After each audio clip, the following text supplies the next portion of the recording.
नमस्कार। सोचिए जरा, एक तरफ आपका सालों पुराना भरोसेमंद दोस्त और दूसरी तरफ एक नया बहुत ताकतवर साथी, और आप इनके बीच एक पतली रस्सी पर संतुलन बना रहे हैं।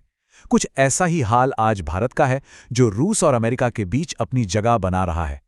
चलिए आज इसी मुश्किल कूटनीतिक खेल को समझने की कोशिश करते हैं। और इस पूरी कहानी में हलचल तब मची जब डोनाल्ड ट्रंप का एक पोस्ट सामने आया। बस एक पोस्ट जिसने नई दिल्ली को एक बहुत ही मुश्किल सिचुएशन में ला खड़ा किया। उन्होंने दावा किया कि प्रधानमंत्री मोदी ने रूस से तेल खरीदना बंद करने के लिए हामी भर दी है, और बस अचानक पूरी दुनिया की नजरें भारत पर आ टिकीं। तो सवाल यही उठता है कि भारत करे तो करे क्या? कैसे अपने पुराने दोस्त रूस को भी साथ रखे और नए ग्लोबल दबावों से भी निपटे? ये एक ऐसी डिप्लोमेटिक पजल है जिसे सुलझाना आसान तो बिल्कुल नहीं है। अच्छा, ये समझने के लिए कि ये मामला इतना कॉम्प्लिकेटेड क्यों है, चलिए थोड़ा इतिहास में चलते हैं। भारत और रूस की जो दोस्ती है ना, वो कोई नई नहीं है, दशकों पुरानी है। और इसकी बुनियाद, इसका फाउंडेशन हमेशा से डिफेंस यानी रक्षा क्षेत्र रहा है। ये दोस्ती कितनी गहरी है, इसका अंदाजा इस टाइमलाइन से लगता है। बात है 1971 की। भारत पाकिस्तान युद्ध छिड़ा हुआ है और अमेरिका पाकिस्तान के साथ है। ऐसे में भारत के साथ कौन खड़ा था? सोवियत संघ। वो एक ऐसा मोड़ था जिसे भारत आज तक नहीं भूला। वहीं से दोनों देशों के बीच भरोसे की एक मजबूत नींव पड़ी। अब जरा इन आंकड़ों को देखिए। ये साफ बताते हैं कि भारत अपने हथियारों के लिए रूस पर कितना ज्यादा निर्भर रहा है। हाल तक मानकर चलिए कि हमारे लगभग 60 से 70% डिफेंस इक्विपमेंट रूस से ही आते थे। ये सिर्फ एक ट्रेड डील नहीं है, ये एक स्ट्रेटेजिक डिपेंडेंसी है। तो दशकों तक ये रिश्ता डिफेंस पर मजबूती से टिका था, लेकिन फिर आया साल 2022 और यूक्रेन पर रूस का हमला, और इसने सब कुछ बदल कर रख दिया। अचानक डिफेंस की जगह इस दोस्ती का केंद्र बन गया तेल। युद्ध से पहले की बात करें तो भारत रूस से कितना तेल खरीदता था? सिर्फ 2%। जी हां, सिर्फ 2%। मतलब इतना कम कि ये लगभग ना के बराबर था, और कोई इस बारे में बात तक नहीं करता था। लेकिन युद्ध के बाद जो हुआ वो कमाल का था। ये आंकड़ा 2% से सीधा रॉकेट की तरह उछला और 32% के भी पार चला गया। रातों रात भारत रशियन ऑयल के सबसे बड़े खरीदारों में से एक बन गया।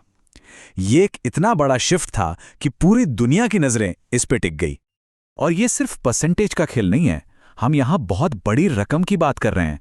भारत और रूस के बीच का व्यापार 68.7 बिलियन डॉलर्स के रिकॉर्ड लेवल पे पहुंच गया, और इसका लगभग सारा हिस्सा तेल से आया था।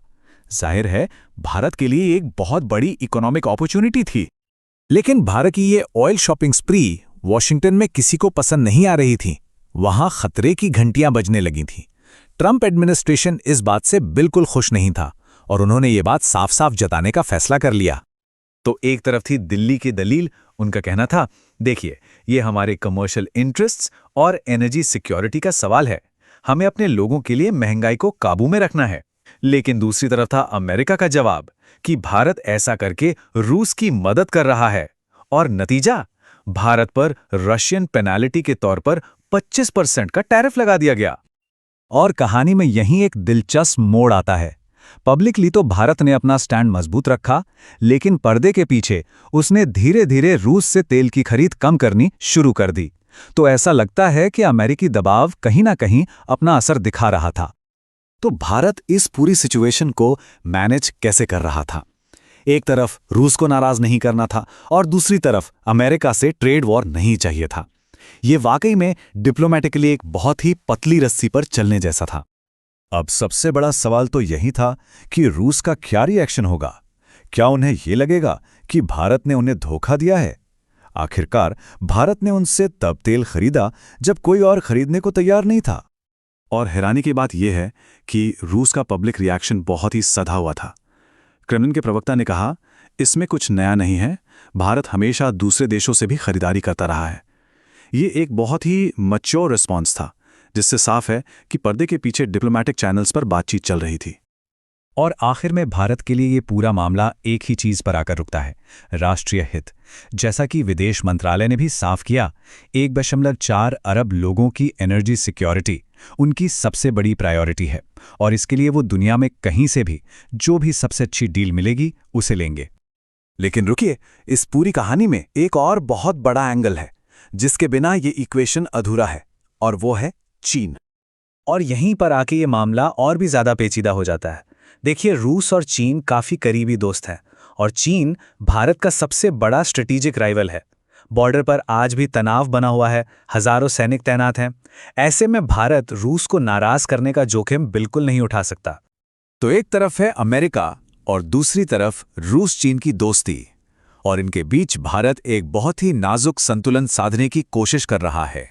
सवाल यह है कि बदलते हुए ग्लोबल अलायंसेस की इस दुनिया में भारत इस कूटनीतिक रस्सी पर कब तक चल पाएगा, और क्या होगा अगर उससे कभी किसी एक तरफ को चुनना पड़ा। ये वो सवाल है जिसका जवाब आने वाले सालों में दुनिया की जियोपॉलिटिक्स की शक्ल तय करेगा।